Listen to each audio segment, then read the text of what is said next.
सियावर रामचंद्र की जय। राम कथा के रस के तुम भक्त रासुमति धीर। आई सुवासन करिए प्रभु तेज पुंज कपि वीर। लखन सिया रामचंद्र की जय। कल का प्रसंग था कि जब भगवान राम ने सुना कि भरत जी समाज के सहज चित्रकूट के नजदीक आ गए, तब भगवान राम चिंतित हो गए कि भरत जी आ रहे हैं तो एक तरफ भाई का संकोच और दूसरी तरफ पिताजी के वचन। तो इस बात की उन्हें चिंता थी। लेकिन जब लक्ष्मण जी ने देखा भगवान राम को चिंतित अवस्था में, तो लक्ष्मण जी ने दूसरे प्रकार से विचार किया और अपने विचार को भगवान श्री रामचंद्र जी के सामने प्रकट किया। लक्ष्मण जी ने सोचा कि भरत जी युद्ध करने के लिए आ रहे, भगवान को मारने के विचार से आ रहे। तो कहने लगे कि भरत जी ने यह अच्छा नहीं किया है कि आपको वन में अकेला जान करके, असहाय जान करके और युद्ध के लिए आ रहे। यदि उनके हृदय में कपट न होता तो हाथी घोड़े सेना आदि लाने की क्या आवश्यकता थी। और कहते हैं कि जो राजमद होता है ये सबको मतवाला बना देता है। भरत जी को ही क्यों दोष दिया जाए। राजपद पा जाने पर, बड़ाई पा जाने पर सारा संसार मतवाला हो जाता है। चंद्रमा गुरु पत्नीगामी हुआ। राजा नहुक ने अपनी पालकी में ब्राह्मणों को जोता और उस पालकी पर बैठे। राजा बेन के समान नीच तो कोई था ही नहीं, जो लोक और वेद दोनों से विमुख हो गया। सहस्त्रबाहु, देवराज इंद्र और त्रिशंकु आदि ऐसे अनेक राजा हुए जिन्हें राजमद ने कलंकित कर दिया। भरत जी ने यह उपाय उचित ही किया है, क्योंकि शत्रु और ऋण को कभी भी शेष नहीं रखना चाहिए। हाँ, भरत ने एक बात अच्छी नहीं की कि आपको असहाय जाना और आपका निरादर किया। परंतु आज संग्राम में भगवान श्री रामचंद्र जी यानी आपका क्रोधपूर्ण मुख देख करके यह बात भी उनकी समझ में अच्छी तरह से आ जाएगी। ऐसा कहते हुए लक्ष्मण जी कुछ समय के लिए नीति के रस को भूल गए और युद्ध रूपी रस उनके हृदय में मंडराने लगा। वे प्रभु श्री रामचंद्र जी के चरणों की वंदना करके और भगवान के चरण रज को शिरोधार करके स्वाभाविक बल कहते हुए लक्ष्मण जी भगवान राम से कहते हैं कि हे प्रभु, मेरा कहना आप अनुचित न मानिएगा, क्योंकि भरत जी ने हमारे साथ बहुत छेड़छाड़ की है। आखिर में कहां तक सहा जाए, कहां तक मन मार के रहा जाए। स्वामी हमारे साथ में है, धनुष बाण हमारे हाथ में है। क्षत्रिय जाति में और रघुकुल में हमारा जन्म हुआ है और फिर मैं आपका सेवक हूं, यह सारा संसार जानता है। फिर कैसे सहूं। कहने लगे कि धूल के समान नीच कौन होता है, परंतु वह भी लात मारने पर सिर पर ही चढ़ती है। ऐसा कहते हुए लक्ष्मण जी उठे और उन्होंने हाथ जोड़कर भगवान श्री रामचंद्र जी से आज्ञा मांगी। उस समय ऐसा लग रहा था मानो वीर रस सोते हुए से जाग करके उठ गया।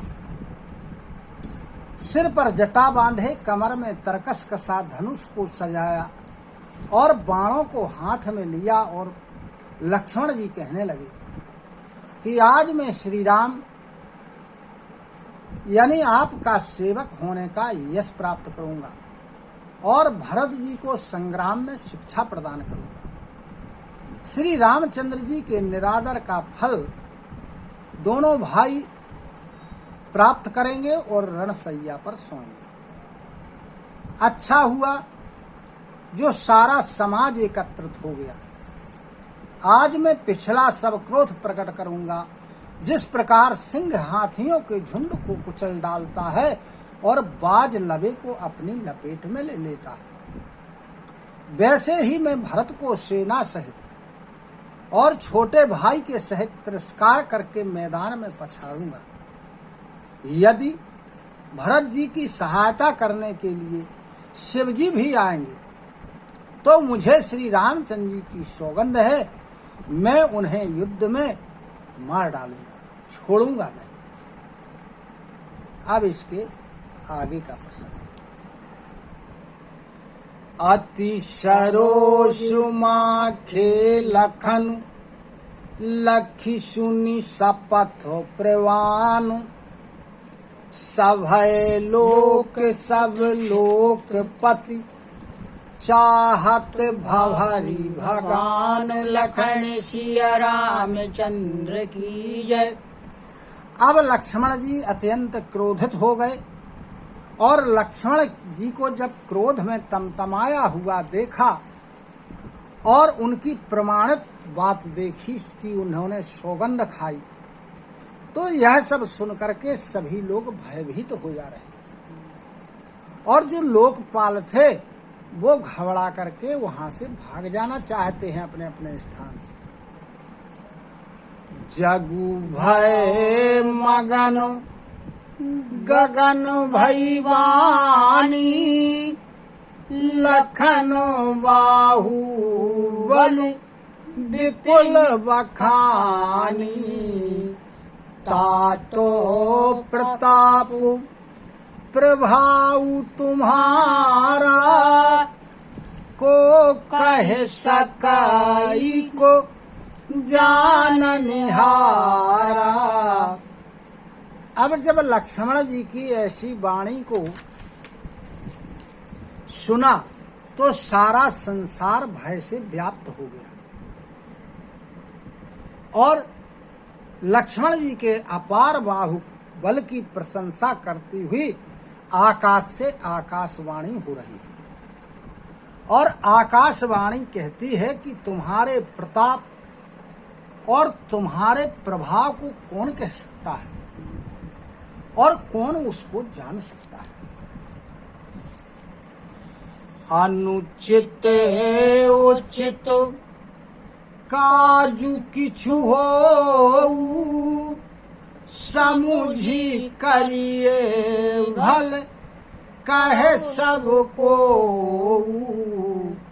सहसा करी पाछे पछताही, कहीं वेद बुध ते बुध नाही। परंतु कहती है आकाशवाणी कि कोई भी कार्य किया जाए तो उसमें अच्छी तरह से विचार कर लिया जाए कि इस कार्य को करना उचित है या अनुचित है, खूब समझ लिया जाए तो सब कोई उसको अच्छा कहता है। और यदि जल्दबाजी में कोई कार्य कर दिया जाए तो वेद और विद्वान ऐसा कहते हैं कि जो बिना विचार किए जल्दी में किसी काम को कर लेते हैं और फिर पीछे पछताते हैं तो वो बुद्धिमान नहीं है। सुनी सुर बचन लखन सकुचाने, राम सिए सादर सनुमाने, कही तात तुम नीति सुहाई, सब ते कठिन राजु मधु भाई। अब जब देवताओं की वाणी यानी आकाशवाणी को लक्ष्मण जी ने सुना तो लक्ष्मण जी सकुचा गए कि मैंने कुछ गलत बोल दिया। तब भगवान श्री रामचंद्र जी ने और श्री सीता जी ने आदर के साथ लक्ष्मण जी का सम्मान करते हुए कहा कि हे तात, तुमने बड़ी सुंदर नीति की बात कही है। हे भाई, राज्य का मद होता है जो, ये सबसे कठिन मद होता है।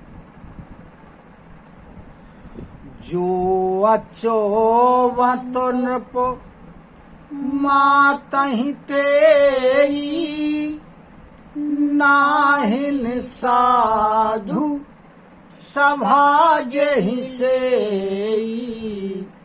सुनहु लखन भल भरत सरीसा, विधि प्रपंच मह सुना नदीसा। भगवान श्री रामचंद्र जी कहते हैं कि जिन्होंने साधुओं की सभा में सत्संग नहीं किया है, साधुओं की सभा का सेवन नहीं किया है, वे राजा ही राजमद रूपी मंदरा का आचमन करते ही यानी राजपद मिलते ही मतवाले हो जाते हैं। हे लक्ष्मण सुनो, भरत सरीखा उत्तम पुरुष ब्रह्मा की जो बनाई हुई सृष्टि है, इस पूरी सृष्टि में आज तक ना तो सुना गया है और ना देखा गया है। भरतहि होई न राजमद, विधि हरिहर पद पाई। कवहु की कांजी सीक रनि, क्षीर सिंधु बिन साई। लखन सिया रामचंद्र की जय। कहने लगे भगवान राम कि भरत जी को राजमद तो ब्रह्मा विष्णु और महेश का पद प्राप्त करके भी नहीं हो सकता है। किस प्रकार? जिस प्रकार कांजी की कुछ बूंदों से जो दूध का समुद्र है, क्षीर समुद्र, वह क्या कभी भर सकता है? यानी भरत जी के लिए कांजी की कुछ बूंदों के बराबर राजमद है। जिस प्रकार कांजी की कुछ बूंदें, थोड़ी बूंदें दूध के समुद्र को नहीं फाड़ सकती, उसी प्रकार राजमद भरत जी को प्रभाव नहीं कर सकता। तिमिरू तरुण तरनिहि मकु गिलाई।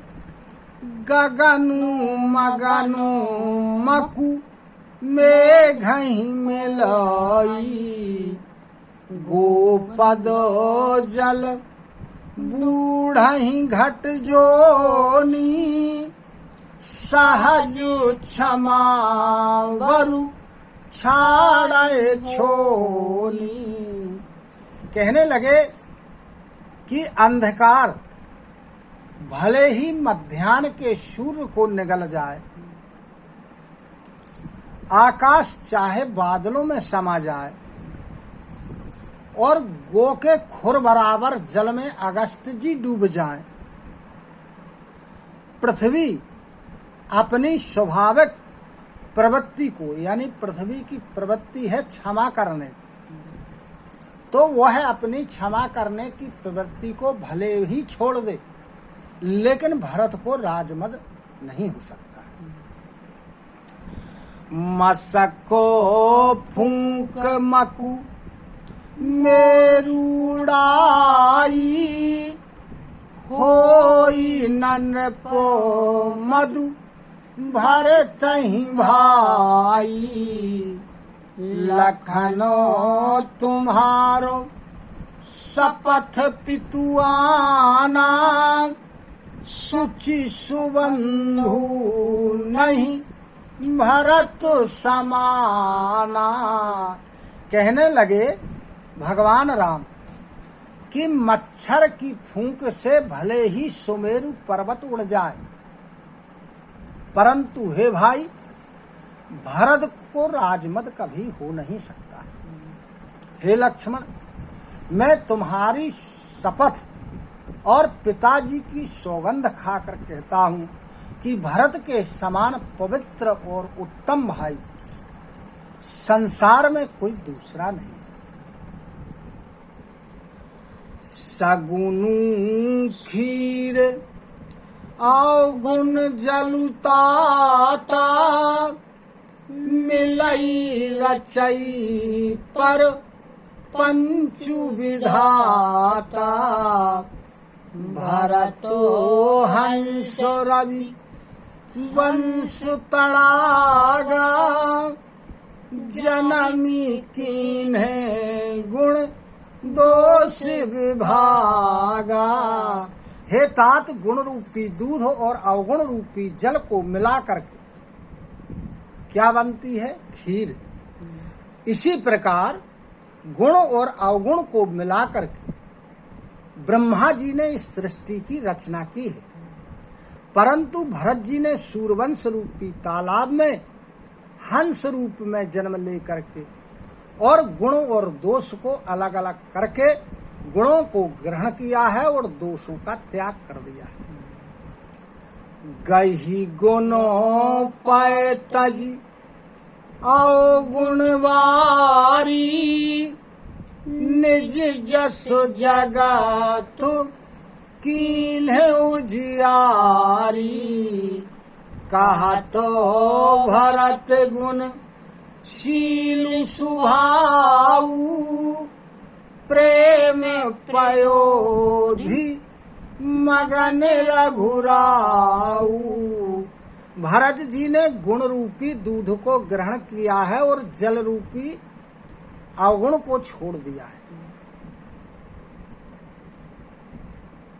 और अपना यश सारे संसार में फैला करके उजीला कर दिया है। इस प्रकार भरत जी के गुणों की, उनके शील और स्वभाव को स्मरण करते हुए और उनके कहते कहते भगवान श्री रामचंद्र जी भरत जी के प्रेम रूपी समुद्र में मग्न हो गए।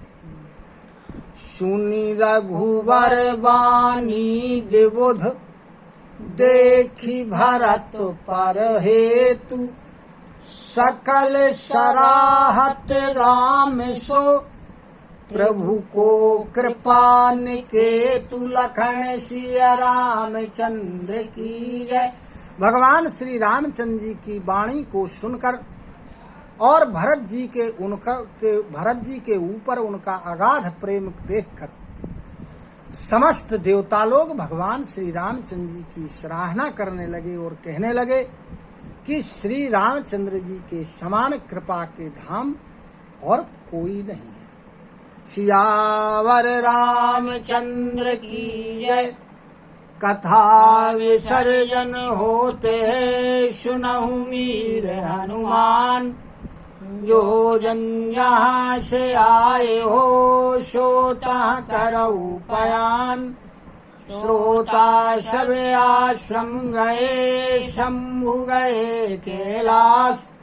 रामायण मम हृदय में सदा करहु तुम वास। लखन सिया रामचंद्र की जय। उमापति महादेव की जय। पवन सुत हनुमान की जय। गुरु गोविंद की जय हो। जय जय सीताराम, जय जय राधे श्याम। नमः पार्वती पते हर हर हर महादेव। हरि शरणं हरि शरणं हरि शरणं हरि शरणं हरि शरणं हरि शरणं हरि शरणं हरि शरणं।